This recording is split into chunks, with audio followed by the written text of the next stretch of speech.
오늘 이야기해 볼 주제는요, 부자를 만드는 단 한 가지 생각입니다. 오늘 제가 여러분들께 소개해 드릴 책은요, 세계 최초 만화로 구성한 부자 아빠, 가난한 아빠입니다. 그 세계적인 베스트셀러인 부자 아빠, 가난한 아빠를 이제 만화로 그려낸 책인데요. 이 책을 가지고 오늘부터 제가 여러분들께 부자 아빠, 가난한 아빠의 내용을 굉장히 쉽고 재미있게 하나하나 제가 소개해 드리도록 하겠습니다. 여러분들은 어떤 삶을 살고 계신가요? 아마 모든 사람들 대부분이 이런 삶을 살 것입니다. 일단 아기로 태어나고요. 그럼 기고, 걷고, 뛰어놀다, 학교에 가고, 시험을 보고, 공부를 하고, 좋은 대학에 가고, 좋은 직장에 가고, 결혼을 하고, 아이를 낳고, 직장만을 하고, 대출금을 갚고, 뭐 이런 삶을 계속 살아가겠죠. 아마 저도 그렇고 이 영상을 보시는 분들도 대부분은 아마 이런 삶에서 크게 벗어나지 않으실 겁니다. 그런데 이런 삶을 좀 한 줄로 정리해 보면은 평균적인 교육을 받고 열심히 일하는 삶이라고도 할 수 있겠죠.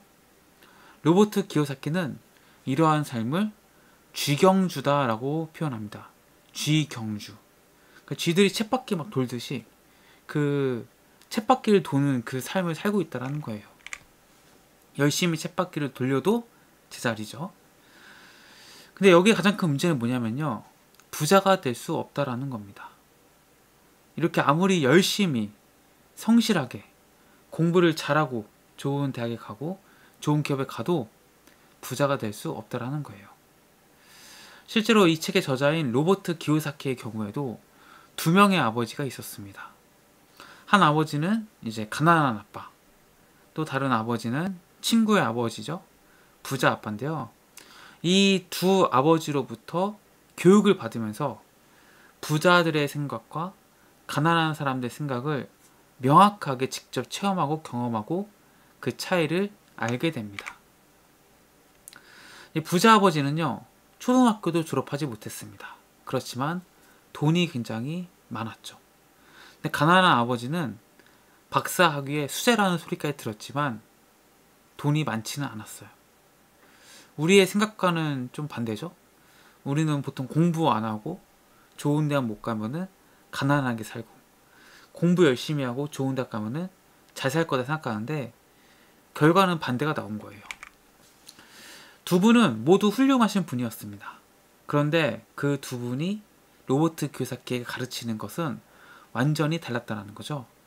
그래서 로버트 기요사키는 이 두 분의 관점이 하나는 부자의 관점이고 하나는 가난한 사람의 관점이다라는 것을 알게 됩니다. 뭐 예를 들면 이런 거예요. 부자 아빠는 돈을 좋아하는 것은 악의 근원이다, 이렇게 얘기했다고 합니다. 근데 부자 아빠는 돈이 부족한다는 게 모든 악의 근원이다. 그러니까 가난한 아빠는 돈 자체를 이제 뭔가 밝히고 좋아하면 그게 악이라고 나쁘다고 봤고, 부자 아빠는 돈이 없는 거, 돈이 부족하다는 것 자체가 나쁜 것이라고 본 거죠. 부자가 더 부자가 되고 가난한 사람이 더 가난한 사람이 되는 게 오늘날의 현실이죠. 이 이유가 뭐냐면요, 이게 다 돈에 대한 교육을 받지 못하거나 잘못 배웠기 때문입니다. 대부분의 사람들이 이제 중산층이 빚 때문에 고생하고 허덕이고 가난하게 사는 이유는 돈에 대한 교육을 학교가 아닌 가정에서만 받기 때문이라는 거예요. 우리들 대부분은 이 돈에 대한 교육들 전부 다 부모에게서 배웁니다. 그런데 여기서 가난한 부모가 과연 돈에 대해서 자식들에게 잘 가르칠 수 있을까요? 가난한 집 아이가 열심히 공부를 해서 좋은 대학에 가고 좋은 기업에 갈 수 있습니다. 우리가 흔히 우리나라 말로 개천에서 용난다 라고 얘기하죠. 그런데 이런 가난한 사람이 공부 열심히 해서 좋은 대학 가고 좋은 직장을 얻었다 하더라도 과연 돈에 대한 생각, 금전적인 계획, 이런 것들이 부자의 마인드가 되었을까요? 거기에 대해서는 교육받지 못했기 때문에 가난한 사람들의 금전적 계획과 사고방식을 여전히 갖고 있다는 겁니다. 학교에서도 돈에 대해서 가르치지 않습니다. 학교에서는 금융 지식을 무시하고 학문적이고 전문적인 기술들에만 초점을 맞춥니다. 그래서 은행원, 의사, 회계사, 변호사들이 금전적 어려움이 생기는 이유가 여기서 발생한다고 로버트 키요사키는 얘기합니다. 돈에 대한 교육이 부모에게만 맡겨졌기 때문입니다. 부모들 자체가 돈에 대해서 교육받지 못했기 때문에 자녀들에게 제대로 된 돈에 대한 교육을 할 수가 없는 거죠. 그러면 그 자녀들은 돈에 대한 교육을 마찬가지로 받지 못하거나 잘못 배우게 된다는 거예요. 그러니까 이제 로버트 키요사키가 새 글러브를 갖고 싶다고 이제 얘기를 합니다. 그러니까 가난한 아빠는 이렇게 얘기해요. 나는 그것을 사줄 여유가 없어. 부자 아빠는 이렇게 얘기합니다. 내가 그것을 어떻게 하면 살 수 있을까 생각해 보거라. 이 답변이 오늘 제가 말씀드리고 싶은 핵심 내용인데요. 이 부자를 만드는 생각이 여기서 갈리게 됩니다. 이제 하나는 로버트 키요사키를 궁지로 몰아넣고요. 하나는 궁지가 아닌 생각을 하게 만듭니다. 내가 그것을 살 여유가 없다라고 하는 순간 우리의 뇌는 완전히 닫혀버립니다. 멈춰버리죠. 더 이상 다른 생각 하지 않아요. 나는 그것을 살 여유가 없어. 못 사겠네? 끝. 이것은 정신적인 게으름의 표시라고 로버트 키요사키는 표현해요. 근데 이 부자 아빠처럼 내가 그것을 어떻게 하면 살 수 있을까를 고민하는 순간 어떻게 되죠? 내가 지금 돈이 없긴 없는데 글러브를 사기 위해서 무엇을 할 수 있을까를 고민하게 되죠. 닫히는 게 아니고 열리게 되죠, 사고가. 그러면서 가능성을 찾게 되는 겁니다. 이 부자 아빠와 가난한 아빠의 생각의 차이는 많은 것에서 비롯이 되는데 제가 몇 개 갖고 왔습니다. 먼저 세금부터 살펴보면은 세금에 대해서 가난한 아빠는 부자들이 더 많은 세금을 내서 돈이 없는 사람들을 보살펴야 한다. 이렇게 생각을 하고요. 부자 아빠는 적극적인 생산활동에 참여하는 사람들에게 벌을 주고 그렇지 않은 사람들에게는 상을 주는 것이다. 우리나라도 그렇지만 돈을 더 많이 버는 사람들에게 누진세를 매겨서 훨씬 더 많은 세금을 걷어들이죠. 그래서 부자 아빠는 이렇게 생각하는 겁니다. 공부와 직업에 대해서도 가난한 아빠는 열심히 공부해서 좋은 직장을 구해야 한다. 이렇게 생각한 반면에 부자 아빠는 열심히 공부해서 회사를 차려야 한다. 이렇게 생각을 했습니다. 돈에 대해서는 이렇게 생각했습니다. 가난한 아빠는 안전하게 사용하고 위험은 피해라. 부자 아빠는 위험을 관리하는 법을 배워라. 돈에 대해서도 어떻게 하면 리스크를 피하고 어떻게 하면은 안전하게, 그러니까 어떻게 하죠? 안 쓰고 저축하는 것밖에 안 하죠. 그러니까 부가 늘어날 길이 없는 거예요. 근데 부자 아빠는 그게 아니라 위험이 있어? 그 위험을 관리하는 법을 배워라. 이렇게 가르치고 있는 거죠. 가진 돈에 대해서는 이렇게 얘기합니다. 가난한 아빠는 한 푼이라도 아껴라. 부자 아빠는 그 돈을 투자하라. 이렇게 생각이 다릅니다. 교육과 배움에 대해서는 가난한 아빠는 열심히 공부해서 교수나 변호사, 회계사가 되어라. 부자 아빠는 돈이 어떻게 움직이는지와 돈이 나를 위해 일하도록 하는 방식을 알아야 한다. 이렇게 이제 가르칩니다. 그러니까 공부의 목적 자체가 다른 거예요. 가난한 아빠는 명문대 가고 전문직, 좋은 직장 학교에서 공부를 하는 거고, 부자 아빠는 공부를 하는 이유가 이 돈이 어떻게 움직이고 돈이 어떻게 하면 나를 위해서 움직이고 일하게 할까, 이것을 알고 이용하기 위해서 공부를 하는 거죠. 그래서 우리가 누구는 가난하고 누구는 부자가 되는 이유가 결과적으로는 금융 공부, 금융 마인드, 돈에 대한 교육 때문에 비롯된다는 거예요. 사실 생각해보면은 뭐 이런 책을 읽기 전에, 이런 영상을 보시기 전에 아마 돈에 대해서 학교에서라든지 부모님이 가르쳐준 게 아마 없을 겁니다. 뭐 기껏해야 가르쳐주는 게 뭐 돈 쓰지 마라, 저축해라, 뭐 이런 얘기였죠. 근데 제가 살펴드렸듯이 가난한 사람과 부자의 생각은 완전히 다릅니다. 아까 글러브 얘기 제가 말씀드렸죠. 가난한 사람들은 돈이 없어, 그거 못 사. 끝. 삶에 아무런 발전과 변화가 없죠. 근데 부자들은 내가 돈이 없는 건 맞는데 어떻게 하면 내가 글러브 살 돈을 마련할 수 있을까? 뭐 친구한테 빌려볼까? 잠깐 알바를 해볼까? 뭐 사업을 해볼까? 이런 여러 가지 생각을 하게 되면서 결과적으로 글러브를 내 손에 끼게 된다는 겁니다. 이 생각의 차이가 결국 삶에서 어마어마한 큰 차이로 벌어지게 되겠죠. 여러분들, 제가 이 부자 아빠 가난한 아빠 지금 1권인데 2권까지 이 책이 있거든요. 이걸 제가 다 리뷰를 할 겁니다. 그래서 여러분들 저랑 같이 이제 공부하시면서 아, 부자가 되기 위해서 이런 걸 좀 알아야 되겠구나, 이런 것을 함께 공부해서 함께 부자가 되었으면 좋겠습니다. 오늘 영상 봐주셔서 감사하고요. 도움 되셨다면 구독과 좋아요 주시면 감사하겠습니다. 고맙습니다. 오늘 이야기해 볼 주제는요, 부자들은 돈을 위해 일하지 않는다 라는 이야기입니다. 아마 직장 생활 하시는 분들, 뭐 자영업 하시는 분들, 이게 무슨 소리냐 라고 하실 텐데요. 오늘 진짜 내가 늘 월급이 부족하다든지 혹은 더 많은 급여를 받기 위해서 이직을 꿈꾸신다든지, 내가 가지고 있는 혹은 내가 다니는 이 회사에 불만이 많으신 분이라면은 오늘 영상을 끝까지 꼭 봐주셨으면 좋겠습니다. 참고 도서는요, 세계 최초 만화로 구성한 부자 아빠 가난한 아빠라는 책이고요. 이 책의 저자는 로버트 기요사키입니다. 많은 사람들이 돈을 위해서 일을 하죠. 아마 영상을 보시는 분도 그렇고 저도 그렇고 대부분의 사람들이 일 왜 해? 라고 물어본다면은 다 돈 벌기 위해서야 라고 말을 할 겁니다. 너무나 당연한 거죠. 근데 로버트 기요사키는 여기에 대해서 두 가지 이유로 이야기를 합니다.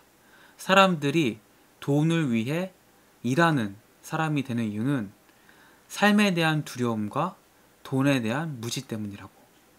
그러니까 내 삶이 어떻게 될지 무서워, 두려워. 이것이 이제 우리가 돈을 위해서 일을 하게 되는 첫 번째 요인이고, 두 번째는 돈에 대해서 잘 모르기 때문에 우리는 돈을 위해서 일을 할 수밖에 없다는 거예요. 첫 번째 같은 경우는 두려움은 본능적으로 드는 거니까 사실 바꾸기가 쉽지 않은데, 돈에 대한 무지는 우리가 공부하면 되는 거잖아요. 그래서 우리가 이제 돈에 대해서 공부를 해야 되는 겁니다. 로버트 기요사키는 돈 버는 법에 대한 고민을 시작합니다. 어렸을 때 얘기예요. 그래서 생각해낸 게 뭐냐, 납으로 만든 치약 튜브를 녹여서 위조 동전을 만들어요. 그 당시에는 이제 이게 불법이다라는 개념이 없을 정도로 어렵기 때문에 아마 초등학생 뭐 이랬을 거예요. 그러니까 다 사람들이 쓰고 버리는 그 치약 튜브, 그 당시 납으로 만들었다 해요. 그것을 녹여서 동전을 만들자, 이 생각을 한 거죠. 그래서 이제 그렇게 만들어 가지고 이제 부자 아빠한테 가서 보여줍니다. 그러니까 부자 아빠가 이렇게 얘기해요. 그것은 이제 불법이라 잘못했다. 그렇게 해서 안 된다. 단 너희들의 그 창의력과 아이디어는 높게 산다. 이제 이렇게 얘기를 했습니다. 그리고 이제 그 로버트 기요사키가 이제 부자가 되고 싶다는 걸 알고서 이제 로버트 기요사키가 막 매달려요, 부자 아빠한테. 나 부자가 되는 법을 알려달라고. 그러니까 부자 아빠가 했던 말이, 그럼 슈퍼마켓에서 일을 한번 해봐라. 그래서 슈퍼마켓을 하나 소개시켜 줍니다. 그 당시 급여는 이제 그 당시 돈으로도 적었다고 해요. 30센트. 진짜 최저임금 수준에도 한참 못 미치는. 거기다가 이제 로버트 기요사키가 그 당시에 초등학생이었기 때문에 어떻게 보면 이제 아동이 노동을 하는 경우가 된 거죠. 완전히 불법이었던 거예요. 뭐 최저시급도 안 줄 뿐더러 아동을 노동을 시킨 거니까. 그래서 이제 뭐 일단 본인이 부자가 되고 싶었으니까 이제 부자 아빠의 말대로 좀 일을 해봤는데, 뭐 한 달 정도 했는데 뭐 일을 알려주기는커녕 계속 그냥 자기를 부려먹는 느낌이 드는 거죠. 그래서 화가 나가지고 부자 아빠를 찾아갑니다. 아니 뭐 부자 되는 법을 알려준다더니 부자 되는 법을 안 알려주고 무슨 자꾸 저렴한 임금으로 노동력 습질하고 있느냐. 뭐 나 이거 고용노동부 가가지고 아동노동 혐의, 뭐 최저시급 이런 거 신고하겠다. 이제 이렇게 막 따지고 든 거예요. 그때 이제 부자 아빠가 이런 말을 합니다.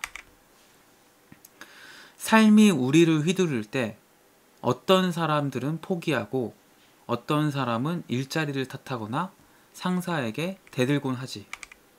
하지만 몇몇은 삶의 휘두름 속에서 무언가를 배운단다.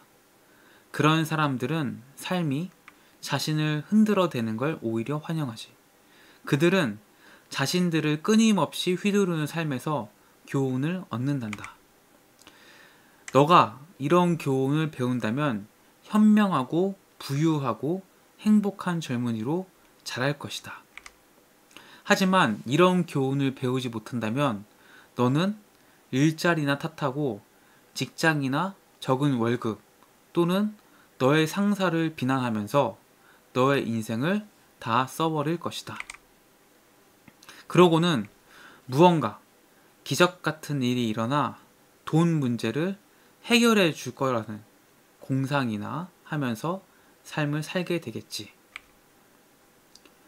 뭐 이런 얘기를 합니다. 그러니까 이제 이렇게 한 거죠.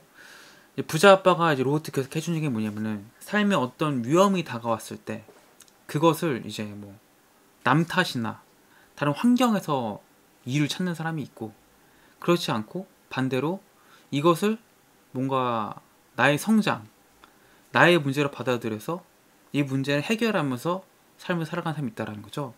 예를 들어서 내가 다니는 직장이 뭐 급여가 되게 낮아요. 이랬을 때 많은 사람들이 야, 우리 회사는 나쁜 회사야, 우리 사장님은 너무 짠돌이야, 뭐 나는 열심히 일하는데 뭐 회사 제도나 회사 시스템이 뭐 충분한 보상 해주지 않아, 이렇게 생각을 한다면은 나는 뭐죠? 나는 지금 이 상황에서 사장님을 바꿔야 되고 회사를 바꿔야 되죠. 그러니까 어떻게 사죠? 내가 급여를 더 많이 주는 회사로 이직을 하려고 하죠. 왜? 나는 더 많은 급여를 원하니까. 근데 그게 아니라는 거죠. 그렇게 해서는 안 되고, 내가 지금 이 뭔가 그 적은 급여 속에서 살아가는 이 삶, 이 적은 급여라는 장애물을 이용해서 내가 내 삶을 성장시키고 나아가는데 이걸 즐기면서 살아가야 된다는 얘기예요.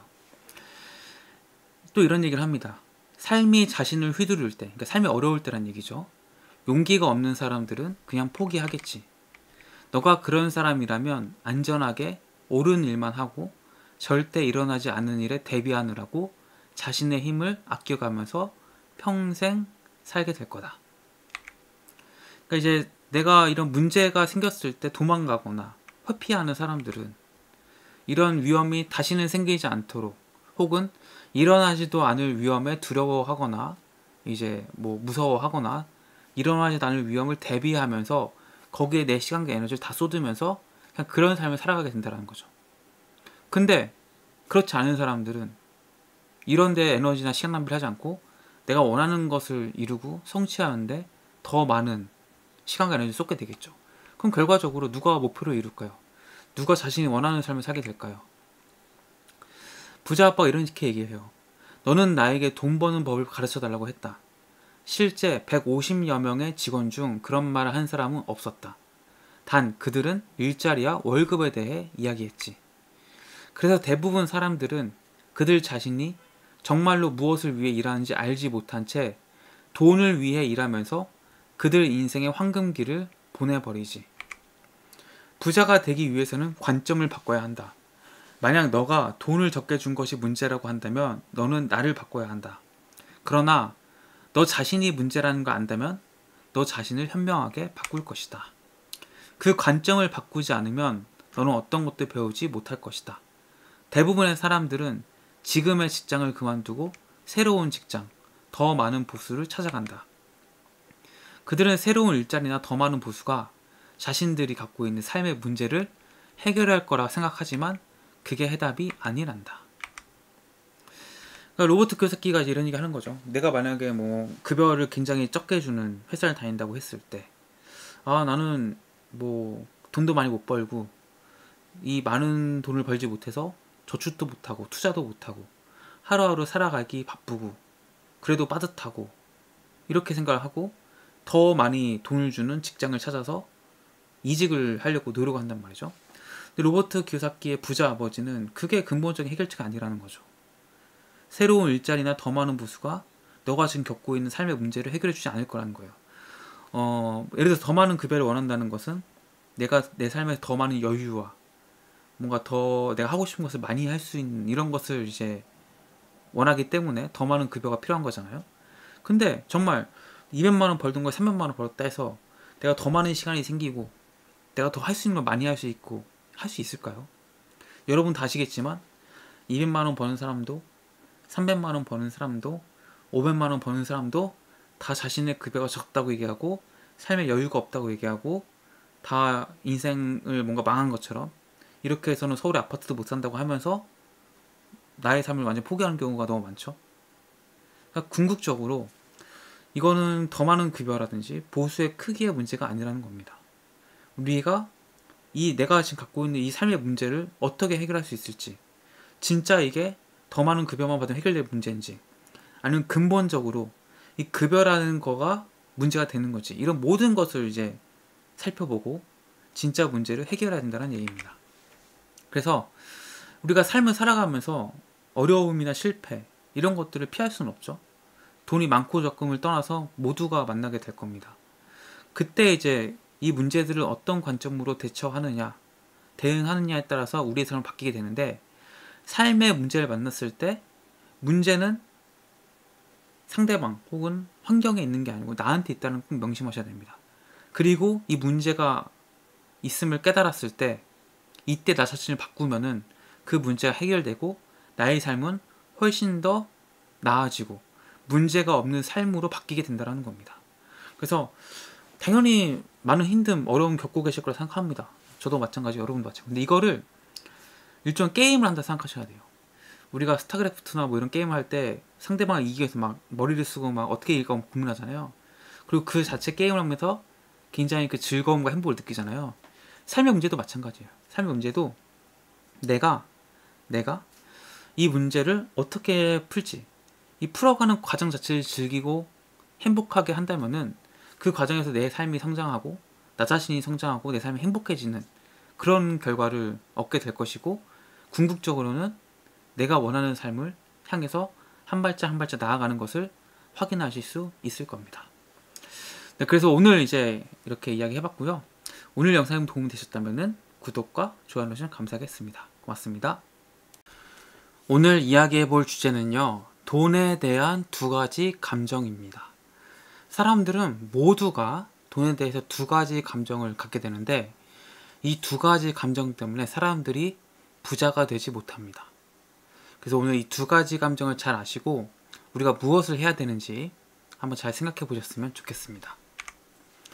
참고 도서는요, 세계 최초 만화로 구성한 부자 아빠 가난한 아빠라는 책이고요. 이 책의 저자는 로버트 기요사키입니다. 먼저 일단 가난한 아빠가 부자가 되고 싶다니까 이런 말을 합니다. 열심히 공부해서 좋은 성적을 얻길 바란다. 크고 안정된 직장에 들어가서 돈도 많이 벌길 바란다. 우리가 흔히 많이 듣는 얘기죠. 너 공부 열심히 해서 좋은 대학 가야지 뭐 대기업 가거나 전문직 할 수 있다. 그러니까 열심히 공부해라. 이 얘기를 하는 겁니다. 근데 아마 들으시는 분도 다 아실 거예요. 그렇게 해서는 절대 우리가 생각하는 경제적 자유나 부자는 되지 못한다는 거. 부자 아빠는 이렇게 얘기합니다. 돈이 일하는 방식을 배워서 돈이 나를 위해 일하게 만들 수 있어야 한다. 그러니까 가난한 아빠와 부자 아빠의 그 답변이 좀 다르죠. 가난한 아빠는 좋은 대학 가서 좋은 직장 가져라. 근데 부자 아빠는 돈이 일하는 방식을 배워서 돈이 나를 위해 일하게 만들 수 있어야 한다. 이 두 가지가 완전히 다르다는 것을 이 답변을 통해서 우리가 알 수 있습니다. 대부분의 사람들은 돈을 통해 안정감을 느끼려고 합니다.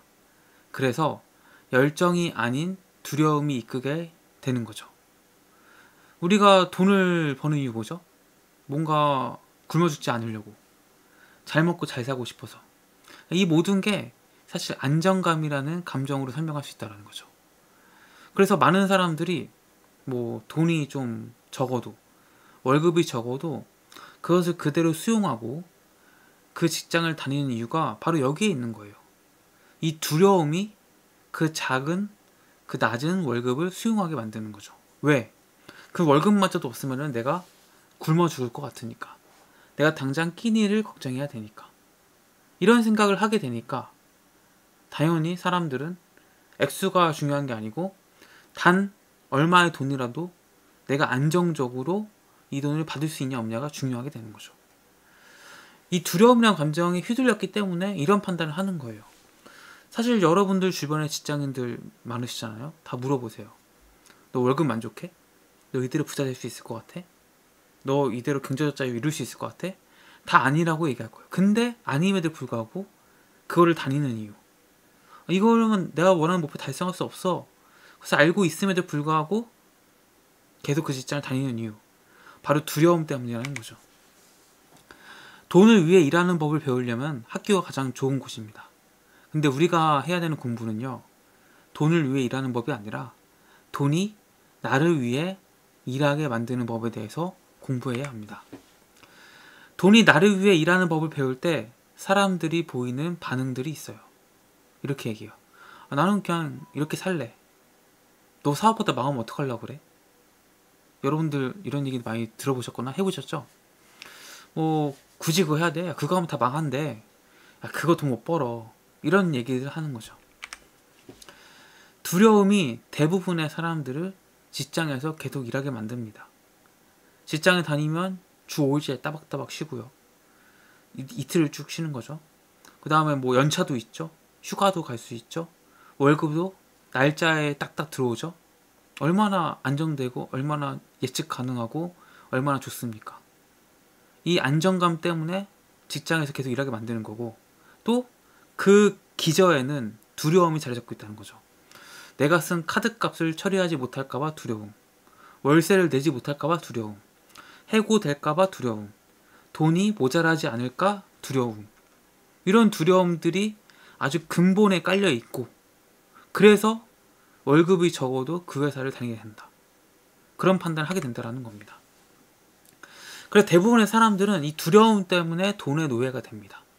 돈의 노예, 돈을 위해서 일을 한다는 얘기죠. 많은 사람들은요, 돈에 대해서 공부하지 않습니다. 아무 생각 없이 직장에 가고요. 수입과 지출을 맞추고 그렇게 살아갑니다. 내가 200만 원 번다? 200만 원에 맞춰 생활하고요. 500만 원을 번다? 500만 원에 맞춰 생활을 합니다. 많은 사람들이 이런 쥐꼬리 같은 150, 180, 200만 원 진짜 최저임금에 못 미치는 그런 쥐꼬리만한 월급을 가지고 나는 그래도 안정적이야. 우리 회사는 그래도 망하진 않아. 이런 착각을 한다는 거죠. 대부분의 사람들에게는 두려움과 욕심이라는 두 가지 감정이 있습니다. 오늘 제가 소개해드릴 감정이 이 두 가지 감정인데요. 두려움과 욕심. 월급이 혹은 돈이 떨어질지 모른다는 두려움이 계속 일을 하게 만들고요. 월급을 받게 되면 내가 원하는 거, 멋진 것을 살 수 있다는 욕망 때문에 또 일을 하게 됩니다. 이 두려움과 욕망이라는 두 가지 감정은 하나의 패턴을 만듭니다. 어떤 패턴이냐? 직장에 가서 돈을 벌고요. 그 돈을 써요. 그리고 또다시 직장에 가서 돈을 벌고 또 그 돈을 쓰게 되는 이런 패턴에 빠지게 만듭니다. 월급이 늘어나 똑같아요. 아까도 설명해 드렸지만 200만 원에 뭐 직장을 다닌다. 200만 원에 맞춰 소비를 하고요. 또 다시 200만 원 돈을 벌고 거기에 맞춰 또 생활을 하고요. 500만 원을 번다. 500만 원에 맞춰 생활을 하고요. 거기에 또 맞춰서 500만 원 또 벌고 계속 이런 패턴 속에 갇혀서 그렇게 똑같은 삶을 살게 된다는 거죠. 근데 평생 이렇게 사는 이유, 이거 경제적 자유가 아니죠? 이렇게 평생 사는 이유가 있어요. 그것은 우리가 어떤 문제에 대해서 감정적으로 반응하기 때문입니다. 더 나은 것, 더 예쁜 것, 더 재미있고 흥분되는 것, 이런 것을 가지고 싶은 욕망, 이건 지극히 정상이에요. 그런데 이런 돈이 가져다주는 기쁨, 만족감, 이건 순간이라는 거죠. 곧 더 많은 기쁨, 더 많은 만족, 더 많은 편안함, 더 많은 안정을 위해서 더 많은 돈을 지불하게 됩니다. 그리고 많은 사람들이 두려움이 있어서 이 두려움이 돈이 없애줄 거라고 생각을 합니다. 내가 이렇게 삶이 불안한 거는 200만 원밖에 벌지 못하기 때문이야. 250만 원밖에 벌지 못하기 때문에 내 삶은 불안정해. 이런 생각을 하고 착각한다는 거죠. 더 많은 돈을 벌기 위해서 노력해야 합니다. 그런데 단순히 돈을 더 많이 번다고 이 두려움이 사라질까요? 돈이 커지면 커질수록 두려움도 커집니다. 돈이 많잖아요? 그러면은 이 돈을 누가 훔쳐가면 어떡하지? 이런 고민을 또 하게 돼요. 그래서 우리는 생각을 해야 됩니다. 감정에 휘둘리지 말고 생각을 해야 됩니다. 돈이 충분치 않아서 두려울 때 스스로에게 질문을 던져야 됩니다. 직장이 두려움을 없애는 최고의 해결책인가? 직장이 두려움을 없애는 최고의 해결책인가? 직장을 계속 다니면은 내가 가진 근본적인 두려움 해결되는가? 두려움이 없어질까? 이 고민을 해보라는 거죠. 근데 생각을 해보세요. 아까도 말했지만 200만 원을 벌든 500만 원을 벌든 아직은 이게 두려움이라는 게 사라지지 않는다는 거죠. 그래서 우리는 직장이 근본적인 해결책이 아니구나, 이것을 깨닫고 진짜 해결책을 찾으려고 생각을 해야 한다는 겁니다. 근데 이 생각이라는 게 돈에 대해서 갖는 두려움과 욕심에 사로잡히면은 이 해결책이 떠오르지 않습니다. 머리를 쓰지 않고 사는 대로 생각하게 됩니다. 그래서 우리가 이제 오늘 영상 통해 알아야 될 건 뭐냐면은, 결국은 돈에 대한 두려움과 욕심이 우리를 경제적 자유에서 벗어나지 못하도록 만든다. 우리의 삶을 갇히게 만든다. 계속 반복되는 쥐경주에 빠지게 만든다. 그래서 우리는 이 문제에 대해서 이성적으로 생각을 해야 되고, 이성적으로 생각하고 이 문제 해결하기 위해서 필요한 것이 돈에 대한 공부다. 돈에 대한 공부를 하게 되면은 여기에 대한 정말 근본적인 해결책을 찾을 수 있다는 겁니다. 그래서 제가 계속해서 이 책에 대한 리뷰를 해드릴 건데, 보시면서 같이 해결책을 찾아갔으면 좋겠습니다. 오늘 영상 도움이 되셨다면 구독과 좋아요 해주시면 감사하겠습니다. 고맙습니다. 오늘 이야기해 볼 주제는요, 아무리 부자여도 짠돌이가 되는 이유입니다. 아마 여러분들 돈이 많은데도 불구하고 돈 안 쓰시는 분들, 막 돈에 벌벌 떠시는 사람 보셨을 거예요. 그 사람들은 대체 왜 그럴까요? 이제 많은 사람들, 특히 이제 돈이 없는 사람들은 그런 마음을 이해하지 못하죠. 근데 로버트 키요사키는 그 이야기를 정확하게 찝습니다. 오늘 그 이야기를 좀 해보도록 하겠습니다. 참고 도서는요, 세계 최초 만화로 구성한 부자 아빠, 가난한 아빠고요. 이 책의 저자는 로버트 키요사키입니다. 이 돈이 많은 부자들이 주변에 많이 있죠. 뭐 SNS를 통해서 특히 더 많이 볼 수 있고, 또 실제로 돈이 좀 많다 싶은 분들이 한 명, 두 명쯤은 아마 있을 거예요, 주변에. 근데 그 사람들이 가진 재산이나 이런 것들 쭉 보면은 실제로 죽을 때까지 써도 돈이 남는 상황인데 불구하고 돈을 쓰지 못하는 사람들이 있습니다. 그 사람들한테 왜 돈 못 쓰냐 물어보면은 이제 그게 뭐 습관이 돼 있어서 그렇다, 뭐 그렇게 보통 얘기를 많이 하죠. 근데 그게 아니에요. 돈이 남아 돌지만 돈을 쓰지 못하는 사람들에 대해서 로버트 키요사키는 이렇게 말합니다. 돈이 많다고 해도 두려움이나 욕망을 통제할 수 없기 때문이다. 그러니까 두려움과 욕망, 돈에 대한 두려움과 욕망을 내가 스스로 통제하지 못한다면은 아무리 돈이 많아도, 부자가 되어도 돈의 노예가 될 뿐이란 거예요. 뭐 10억이 있든 뭐 100억이 있든 1000억이 있든 돈에 대한 두려움과 욕망이 통제되지 않는다. 이러면은 그거는 돈의 액수와 상관없이 돈의 노예로 산다라는 거죠. 그럼 돈의 노예에서 벗어나기 위해서는 어떻게 해야 될까요? 이 가난이나 돈 문제의 근본적 원인은 자기 자신의 두려움과 무지입니다. 자기 자신의 두려움과 무지. 그들로 하여금 함정에 빠지게 만드는 것이 이 두려움과 무지, 돈에 대한 두려움과 무지인데, 그래서 우리 막 배우려고 학교를 막 다니죠. 뭐 대학교도 가고, 뭐 경영대학원도 가기도 하고, 뭐 경제학을 공부하기도 합니다. 그런데 이게 학교에서 돈을 가르쳐주지 않는다는 게 문제가 되는 거예요. 그러니까 사람들은 돈에 대해서 교육을 받지 못하고 돈에 대해서 무지한 상태예요. 돈에 대해 모르니까 두려워할 수밖에 없게 되는 거죠. 그러면은 돈의 욕망은 우리의 생각에 어떤 영향을 미칠까요? 돈에 대한 욕망이 우리의 생각을 어떻게 만들까요? 크게 사고를 두 가지로 나눠서 생각할 수 있습니다. 감성적 사고와 이성적 사고. 감성적 사고는 무조건 벌고 보자, 번 돈 쓰고 보자. 그러니까 보통 이제 일반적인 생각이죠. 일단 돈부터 벌자, 어떻게든 돈을 많이 벌자, 그리고 뭐 번 돈을 쓰자, 뭐 이런 얘기 많이 하죠. 이성적 사고는 이런 거예요. 왜 벌지? 어떻게 써야 하지? 뭐 이런 얘기를 해야 된다는 거예요. 왜 벌지? 내가 돈을 왜 벌고 있는 거지? 이렇게 번 돈을 어떻게 써야 될까? 이런 생각 보통 안 하죠? 이게 이렇게 다른 겁니다. 대부분의 사람들은 돈에 대한 두려움과 욕망을 불리하게 사용합니다. 그래서 그들은 월급과 임금 인상, 직업 안정을 막 쫓아다니면서 살아가죠. 당나귀와 같아요. 우리가 당나귀 막 할 때 앞에 당근 같은 거 매달아 놓고 막 달리기 하잖아요. 그 당나귀와 돈을 쫓는 우리의 모습이 크게 다르지 않다는 거예요. 당나귀는 환상을 쫓고 있고 자신이 원하는 대로 가지 못합니다. 왜? 앞에 당근만 보기 때문에 당근을 향해서만 갈 뿐이지 내가 지금 어디를 가고 있는지, 내가 뭐 어디로 향해서 막 가는 건지 달리는 건지 이런 거에 대한 생각이 전혀 없어요. 마치 돈만 벌면 돼, 월급만 많으면 돼라는 생각이 이 당나귀와 크게 다르지 않다는 거예요. 당나귀의 당근이 결국은 자동차, 명품, 집 이런 것들이에요. 서울에 아파트만 있으면 돼. 서울에 한강이 보이는 아파트만 있으면 돼. 명품 백 하나만 있으면 돼. 좋은 자동차가 있으면 돼. 이게 눈앞에 당근만 보고 큰 걸 보지 못한다는 거죠. 눈앞에 당근에서 주변으로 눈을 돌리면은 당근밭이 있을 수도 있고 당근밭을 볼 수도 있는데 오로지 당근만 쫓으면서 달려간다는 거죠. 마치 이렇게. 그러니까 눈앞에 있는 당근 때문에 주변에 널린 당근밭을 보지 못하는 겁니다. 부자 아빠는 우리의 삶이 무지와 깨달음 사이의 싸움이라고 표현했습니다.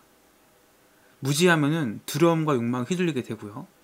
알게 되면은 이 두려움과 욕망을 통제하고 컨트롤할 수 있게 됩니다. 꿈도 꾸지 못하고 평생 두려움에 쌓여서 인생을 보내는 것은 정말 잔인한 일입니다.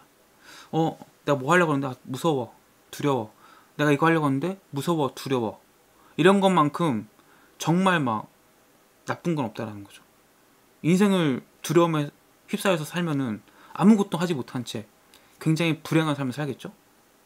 그러니까 사람들은 어떻게 생각하느냐, 내가 돈이 없어서 그래, 돈만 있으면은 난 행복하게 살 수 있어, 이렇게 이제 믿고 살아가게 되죠. 돈이 행복하게 해줄 거라 믿고 돈을 위해 일하는 것도 잔인한 일이라는 거예요. 왜? 돈에 대한 두려움과 욕망이 나를 지배하고 있기 때문에 돈의 노예가 되는 거지, 돈으로부터 인해서 내 행복이 오지는 않는다라는 거죠. 한밤중에 막 일어나서 카드 대금, 뭐 청구서 지불 생각하는 것도 끔찍하죠. 그래서 돈이 뭐 필요 없다 이런 얘기를 하는 게 아니에요. 돈 필요해요. 근데 여기서 말하는 포인트는 뭐냐, 돈의 노예가 되지 말자. 두려움과 그 감정, 이 감정에 휩싸여서 돈의 노예로 살지 말자는 거죠. 두려움과 욕망, 여기 휩싸여서. 월급의 크기로 정해지는 삶은 삶이라고 할 수 없습니다. 100만원 벌 때는 200만원만 벌었으면, 200만원 벌 때는 500만원만 벌었으면, 500만원 벌면 월 1000만 벌었으면, 월 1000 벌면은 월 3000만 벌었으면, 월 3000 벌면은 월 5000 벌었으면 끝없다는 거예요. 평생 그렇게 돈의 노예를 사는 거죠. 그래서 월급의 크기로 정해지는 삶은 삶이라고 할 수 없다라고 로버트 키오사키 얘기합니다. 직장이 안전할 거라고 생각하는 거, 이것도 역시 아닌 거 다 알고 있죠. 즉 자기 자신을 속이는 거예요. 자기 기만인 거죠. 자기 자신한테 거짓말을 하는 겁니다. 절대로 돈의 지배를 받는 삶을 살아서는 안 된다. 직장은 단기적인 해결책에 불과하고 매달 처리해야 하는 청구서를 위한 삶을 사는 거다. 이게 두려움에 휩싸여 사는 이유죠. 근데 부자들은 돈을 위해 일하지 않는다는 거, 대신에 어떻게 하면 돈을 만들 수 있을까, 어떻게 하면 돈을 내 삶에 이용하고 돈이 나를 위해서 일하도록 만들까를 고민한다는 거예요. 그래서 우리가 해야 될 건 뭐냐, 이거 로버트 키오사키가 한 말입니다. 내가 지금 놓치고 있는 건 무엇인지 자기를 돌아봐야 한다고 얘기해요. 내가 오늘 직장에 나가는 거, 회사에 나가는 거, 대체 나는 무엇을 위해 나가는 거지? 내가 이렇게 직장을 나감으로써 잃고 있는 건 뭘까? 내가 이게 최선인가? 이게 행복한 삶인가? 나는 행복한가? 이런 것을 끝없이 물어보면서 자기 자신을 돌아보고, 우리가 또 돈에 대해서 공부해서 무지의 상태에서 벗어났을 때 욕망과 두려움을 통제할 수 있게 된다는 겁니다. 그래서 여러분도 오늘 영상 이제 보시면서 지금 내 삶 괜찮은가? 내가 지금 놓치고 있는 건 없나? 이거를 꼭 고민해 보셨으면 좋겠습니다. 오늘 영상 봐주셔서 감사하고요. 저는 다음에 또 뵙도록 하겠습니다. 고맙습니다. 오늘은 부자가 되는 유일한 법칙 한 가지에 대해서 말씀드리도록 하겠습니다. 여러분들이 이 법칙만 알아도 부자 되는 데는 전혀 문제가 없습니다. 그런데 왜 대부분 부자 되지 못하냐? 이 법칙을 모르기 때문입니다. 오늘 제가 알려드리는 이 법칙 잘 기억하셔가지고 앞으로 이 법칙에 따라서 모든 행동을 하신다면은 여러분들은 틀림없는 부자가 될 수 있다고 확신합니다. 오늘 이야기 한번 해보도록 하겠습니다. 참고 도서는요, 세계 최초 만화로 구성한 부자 아빠, 가난한 아빠입니다. 여러분들이 부자가 되고 싶다면 먼저 자산과 부채의 차이를 알고 자산을 사야 합니다. 이게 오늘 제가 이제 말씀드릴 법칙인데요. 자산과 부채의 차이를 알고 자산을 사야 한다. 이게 첫 번째 법칙이자 부자가 되는 유일한 법칙입니다. 많은 사람들이 이 돈 때문에 고생하는 것은 바로 이 자산과 부채를 모르기 때문이에요. 뭐 자산, 뭐 재산 같은 거 아니야? 부채는 빚 아니야? 나 알고 있는데? 아마 이렇게 알고 계실 건데 여러분들 잘 생각하셔야 됩니다. 그게 아닐 수 있습니다. 오늘 제가 이 자산과 부채에 대한 정확한, 어떻게 보면 좀 새로운 정의를 알려드릴 테니까 오늘 잘 공부하셔가지고 이 둘을 아주 명확하게 구분을 잘 하시길 바랍니다. 이 부자들은요, 자산을 가집니다. 반면에 가난한 사람들이나 중산층 사람들은 부채만 가집니다. 이 부자와 중산층과 가난한 사람의 차이가 딱 보이죠? 부자들은 자산을 가지고 중산층과 가난한 사람들은 부채를 가진다. 그런데 문제는 뭐냐? 중산층과 가난한 사람들은 자신이 부채를 가지는 데 불구하고 이것을 자산이라고 착각한다라는 겁니다. 이 표를 이제 이해하시면은 이 자산과 부채가 명확하게 이제 이해가 가실 텐데요. 왼쪽은 자산의 현금 흐름 패턴이라는 거고 오른쪽은 부채의 현금 흐름 패턴이라는 겁니다. 왼쪽 먼저 볼게요. 왼쪽 보시면은 위에 손익계산서가 나오고 밑에 대차대조표가 나오죠. 손익계산서에는 수입과 지출이라는 칸이 있고 대차대조표에는 자산과 부채라는 칸이 있습니다. 우리가 먼저 자산의 현금 흐름 패턴을 살펴볼 거니까 이 자산이 써있는 부분부터 볼게요. 왼쪽 아래 그림을 보시면은 대차대조표에서 자산이라는 칸에서 화살표가 나오죠. 근데 그게 어디로 가죠? 수입으로 갑니다. 자산에서 나오는 현금이 수입으로 간다는 것을 의미해요. 이게 자산의 현금 흐름 패턴입니다. 즉 자산이라는 것은 뭐냐면요, 자산은 나에게 수입을 가져다 주는 거. 좀 더 쉽게 설명드리면은 자산은 나에게 돈입니다. 돈. 나에게 들어오는 돈. 나에게 돈을 가져다 주면은 이것은 자산이라고 하는 거예요. 그럼 반대로 부채는 무엇이냐? 오른쪽 그림을 보시면은 부채는 어디로 가죠? 현금 흐름이 지출로 가죠. 즉 내 주머니에서 돈을 빼가는 거, 이게 부채가 됩니다. 이것을 명확하게 잘 기억하셔야 돼요. 자산이 뭐라고 그랬죠? 자산이라는 것은 내 주머니로 돈을 넣어주는 거. 부채는 뭐라고 그랬죠? 부채는 내 주머니에서 돈을 빼가는 거. 이 자산과 부채를 명확하게 구분해야 한다. 자산은 내 주머니로 돈을 가져다 주는 거, 부채는 내 주머니에 돈을 빼가는 거. 어렵지 않죠? 이게 바로 자산과 부채입니다. 그래서 여러분들이 부자가 되고 싶다면은 이 나에게 돈을 가져다 주는 자산을 사서 모으면 됩니다. 반면에 내가 가난해지거나 그냥 중산층으로 살겠다 이러신 분들은 그냥 부채를 사면서 지내면 됩니다. 너무나 명확하죠? 자산이 불어나면 불어나서 어떻게 되죠? 나에게 들어오는 현금이 늘어나겠죠. 내 부채가 늘어나면 늘어날수록 어떻게 되죠? 내 주머니에 나가는 돈이 늘어나겠죠. 그래서 가난한 사람과 중산층의 현금 흐름 패턴을 한번 살펴볼게요. 왼쪽 그림 보시면은 가난한 사람이 돈을 어떻게 쓰는지, 돈이 어떻게 흘러가는지를 보여주는 건데, 직장에서 월급을 받습니다. 급여가 내 수입이 되죠. 그리고 이 급여를 몽땅 지출에 다 씁니다. 지출은 여러 가지 비용적인 것들이죠. 뭐 세금, 주거비, 식비, 뭐 교통비, 의복비, 뭐 등등등.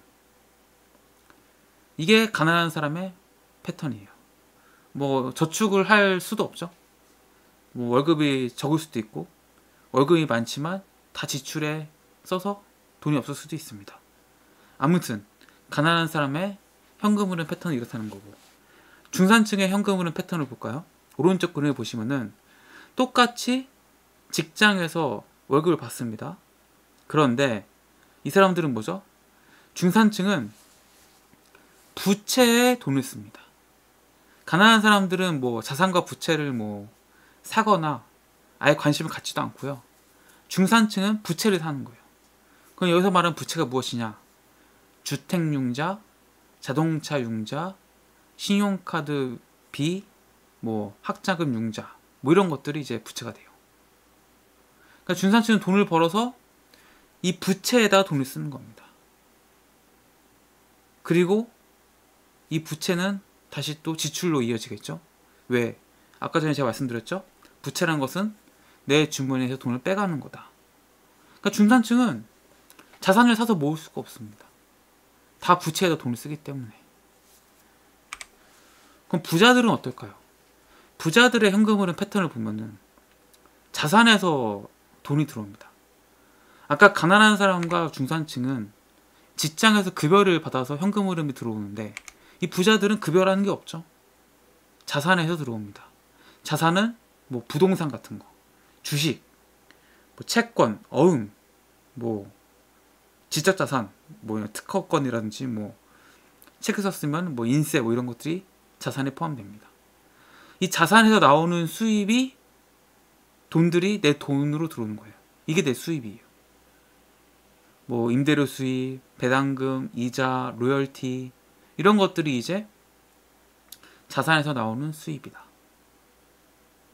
그러니까 부자들은 일을 하지 않습니다. 그러니까 자유롭죠. 근데 돈은 더 많이 법니다. 부동산, 채권, 어음, 지적자산, 주식, 이런 다양한 곳에서 돈이 계속 들어오기 때문에. 그래서 부자들은 돈을 벌면은 이 자산을 사서 모으는 거예요. 왜? 자산을 사서 모으면은 내 주머니로 돈을 들어오는 그 돈의 크기가 점점 늘어나겠죠. 그러니까 부자가 더 부자가 될 수밖에 없는 거죠. 그럼 제가 이제 여러분들이 잘 기억하고 계신가 퀴즈를 내도록 하겠습니다. 제가 이제 문제를 낼 건데, 이게 자산인지 부채인지 구분하시면 돼요. 자동차예요. 뭐 제가 스포츠카를 가져왔지만 스포츠카 아니어도 뭐 제네시스, 뭐 소나타, 아반떼 모두 포함입니다. 이 자동차 자산일까요, 부채일까요? 이 자동차는 바로 부채죠. 자동차를 사는 순간 편리하긴 하지만 뭐 기름값, 전기차 충전료, 보험료, 뭐 재산세 등등등을 내야 되죠. 그래서 이 자동차를 갖게 되면은 이 자동차로 인해서 내 주머니로 돈이 들어오나요, 빠져나가나요? 내 주머니로 돈이 들어오지 않고 빠져나가죠. 그렇기 때문에 이 자동차는 부채입니다. 근데 많은 사람들이 이 자동차가 자산인 줄 알죠. 나 차 뽑았어. 이 차는 내 거야. 내 자동차가 얼마짜리야. 자산으로 착각하기 때문에 하는 대표적인 행동입니다. 두 번째, 아파트죠? 아파트인데 주상복합 아파트가 보이는데, 이건 자산일까요, 부채일까요? 이 주상복합 아파트는 부채입니다. 우리나라 사람들이 참 이게 불편한 구석 중 하나인데, 명확해요. 사실은 자산은 뭐죠? 내 주머니로 돈을 가져다 주는 거. 부채는 내 주머니로 돈을 빼가는 거. 그럼 우리가 아파트를 샀다고 해볼게요. 아파트를 사면 재산세 내야죠. 건보료 오르죠. 내 돈으로 다 살 수 없으니까 부채 껴야죠. 그 이자 내야죠. 그럼 아파트를 보유함으로써 내 주머니로 돈이 들어오나요, 나가나요? 나가게 되죠. 그래서 부채인 거예요. 근데 많은 사람들이, 근데 특히 우리나라 사람들이 대부분 이제 뭐라고 얘기하냐, 아파트 값이 오르지 않냐, 이렇게 얘기합니다. 그렇기 때문에 아파트는 자산이다, 이렇게 얘기하는데 정말 그런가요? 3년 4년 전에 코로나 때 아파트 투자 열풍이 불었습니다. 근데 지금 코로나 끝나고 아파트 가격 어떻게 됐죠? 뭐 서울은 조금 다시 회복을 했고 올라가고 있지만 지방의 아파트 집들은 거의 뭐 30% 40% 절반 가까이 빠진 것도 많습니다. 그럼 이게 자산이라고 할 수 있을까요? 관리비도 내야 되잖아요. 또 갖고 있으면 내가 여기 살게 되면은 그럼 계속 비용이 나가는 거예요. 그렇기 때문에 이 아파트는 부채라고 보는 겁니다. 그래서 오늘 영상 제가 결론 말씀드리면은 여러분들이 자산과 부채를 명확하게 구분할 줄 알아야 되는데 이 부자들은 자산을 산다. 중산층과 가난한 사람들은 부채를 산다. 이걸 명확히 아시고 지금부터 자산을 사서 모으시길 바랍니다. 자산이 늘어나면 늘어날수록 여러분들의 주머니에 들어오는 돈이 점점 늘어날 거고 여러분들은 점점 더 빠르게 부자가 되실 거라 확신합니다. 네, 오늘 영상 도움이 되셨다면 구독과 좋아요는 좀 감사하겠습니다. 고맙습니다. 오늘 이야기해 볼 주제는요. 집이 자산이 아닌 5가지 이유입니다. 우리나라에서는 집이 이제 자산이죠. 그래서 많은 사람들이 연끌을 해가지고 집을 사가지고 재테크에 투자해서 성공하는 경우가 굉장히 많습니다. 그런데 이 로버트 키요사키는요. 집이 자산이 아니라고 얘기합니다. 그래서 이걸 가지고 항상 말이 많아요. 이게 뭐 로버트 키요사키가 틀렸다. 뭐 로버트 키요사키가 말하는 것은 한국에 맞지 않다. 뭐 이러저러한 말들이 많은데 저도 뭐 일정 부분은 공감하고 또 일정 부분은 공감하지 않은 부분이 있습니다. 그래서 오늘은 로버트 키요사키가 말하는 집이 자산이 아닌 5가지 이유에 대해서 이야기해 보도록 하겠습니다. 참고 도서는요. 세계 최초 만화로 구성한 부자 아빠, 가난한 아빠라는 책이고요. 이 책의 저자는 로버트 키요사키입니다. 일단은 로버트 키요사키에 의하면은 집은 자산이 아니라 부채입니다. 로버트 키요사키는 자산과 부채를 이렇게 얘기했죠. 자산이라는 것은 내 주머니로 돈을 가져다 주는 거. 부채라는 것은 내 주머니에 돈을 빼가는 거라고 정의를 했습니다. 그리고 그 정의에 맞춰서 집이라는 걸 바라봤을 때 이제 집은 뭐 내 주머니에 돈을 가져다 주는 것이 아니라 돈을 빼간다는 거죠. 근데 이제 우리나라에서는 뭐 부동산 불패시나 뭐 이런 게 아직 좀 남아있다 보니까 결국은 오른다. 그래서 자산으로 인식하는 경우가 많은 것 같습니다. 좀 더 구체적으로 로버트 키요사키의 이야기를 한번 해보도록 하겠습니다. 로버트 키요사키는 집이 자산이 아닌 이유로 5가지를 꼽습니다. 먼저 첫 번째, 소유할 수 없는 집을 위해 사람들은 평생 일한다. 그러니까 대부분의 사람들이 내가 현금 이렇게 많아, 이 집 사야지 하고서 모든 현금만 가지고 사는 경우는 없죠. 다 이제 대출을 껴서 집을 사게 됩니다. 평생에 한 번, 두 번 이 정도 사는 거죠, 사실은. 그리고 그 대출의 기한은 30년, 40년 이렇게 수십 년 동안 그 빚을 갚는 대출 계약을 맺어서 돈을 빌려서 집을 삽니다. 그리고 이 대출 다 갚지 않죠? 이 대출을 갚다가 또 다시 집을 팔아가지고 또 다른 대출을 받아서 또 다른 집을 사죠. 이렇기 때문에 사람들은 소유할 수 없는 집을 위해서 평생 일한다는 거죠.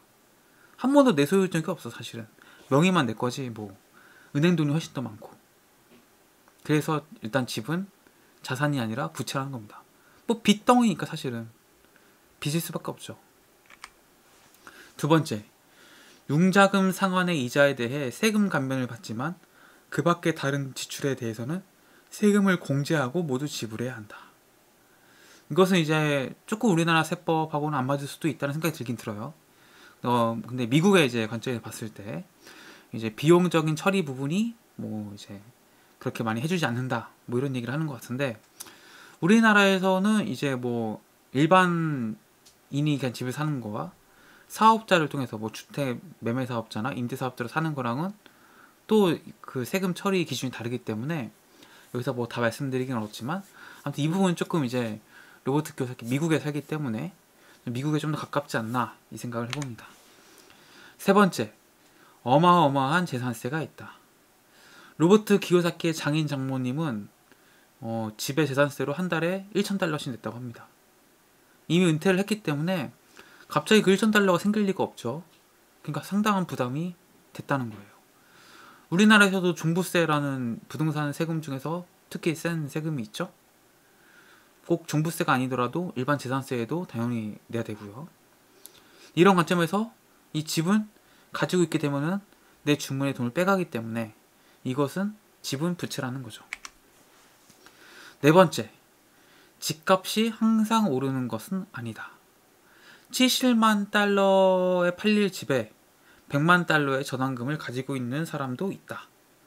그러니까 이제 이 부분에 대해서 이제 생각이 달라서 로버트 키요사키의 말이 이제 설득이 되느냐 안 되느냐인데, 우리나라는 이제 고도의 경제 성장기를 계속 거쳐왔고 약간의 뭐 등락이 있었지만 장기적으로 봤을 때 우상향을 했다는 거죠. 그러니까 집값은 뭐 꾸준히 오른다. 뭐 요즘에 뭐 인구가 감소하거나 뭐 지방이 어렵다고 하더라도 서울, 특히 강남 뭐 이런 이제 특정 지역의 부동산은 오를 수밖에 없다라는 믿음을 가진 경우가 많죠. 그러다 보니까 집은 가지고 있으면 오르게 되어 있고 그렇기 때문에 집은 자산이다라고 생각하게 되는 거죠. 근데 뭐 경험해 보셨지만 지금도 많이 고점 대비 많이 떨어졌죠. 지금도 부동산 통계 같은 거 보면은 뭐 고점 대비 40% 떨어진 것도 있습니다. 그래서 집값이 항상 오르는 것은 아닌 건 맞아요. 근데 불패 신화를 이제 생각하시는 분들은 장기적으로 우상향한다는 거. 그래서 집을 자산이라 생각하는 거죠. 근데 로버트 키요사키는 분명하게 말합니다. 집은 자산이 아니다. 항상 오르지 않기 때문에. 다섯 번째, 무엇보다 가장 큰 손실은 놓쳐버린 기회이다. 돈이 전부 집에 묶여 있으면은 수입이 자산에 더해지는 게 아니라 지출로 빠져나가기 때문에 더 열심히 일할 수밖에 없다는 거죠. 그러니까 내가 가진 모든 돈과 부채, 융자를 받아서 그걸 다 집 하나에 넣었어요. 그럼 어떻게 되죠? 그럼 나는 열심히 월급 받아가지고 그 이자 내는데 다 돈을 쓰게 되는 거죠. 그럼 나는 열심히 일을 할 수밖에 없게 되죠. 뭐 다른 투자나 다른 걸 해볼 시간이 이런 게 없어요. 여유가 없어요. 오로지 그냥 집만을 위해 사는 삶이 되는 거죠. 그렇기 때문에 집은 자산이 아니라 부채라고 로버트 키요사키는 얘기하고 있습니다. 그런 부채를 없애기 위해서 어떻게 보면 부채에 발목 잡혀서 내 삶을 살지 못하게 되는 거죠. 그리고 이제 보통 이제 뭐 사회 초년생은 집을 당연히 못 사고 결혼을 하고 나서 이제 다른 투자를 하지 않고 비싼 집을 사서 그 집에 대한 부채를 갚아나가는 방식으로 재테크를 하는 경우도 있는데, 초반에 투자하지 않고 비싼 집을 살 경우에 세 가지 악영향이 인생에 미치게 된다는 거예요. 첫 번째, 시간의 손실. 그동안 집 말고 다른 자산의 그 가치, 가격이 훨씬 더 높아질 수 있다는 거죠. 두 번째, 추가적인 자본의 손실. 집과 관련된 많은 유지 비용이 들어가게 되죠. 근데 이게 지출로 나가지 않고 투자가 될 수도 있었던 건데 집을 샀기 때문에 지출이 된다는 겁니다. 세 번째, 교육의 손실입니다. 자기의 집과 저축만이 자산이라고 생각해서 다른 데 투자할 여력에 돈이 없습니다. 그 결과 다른 투자를 뭔가 배우거나 접할 기회가 사라지게 되는 것이죠. 그래서 오늘 이제 제가 집이 자산이 아닌 5가지 이유를 설명해 드렸는데요. 여러분들 잘 한번 생각해 보세요. 로버트 키요사키가 꼭 맞다라는 말을 하고 싶진 않습니다. 다만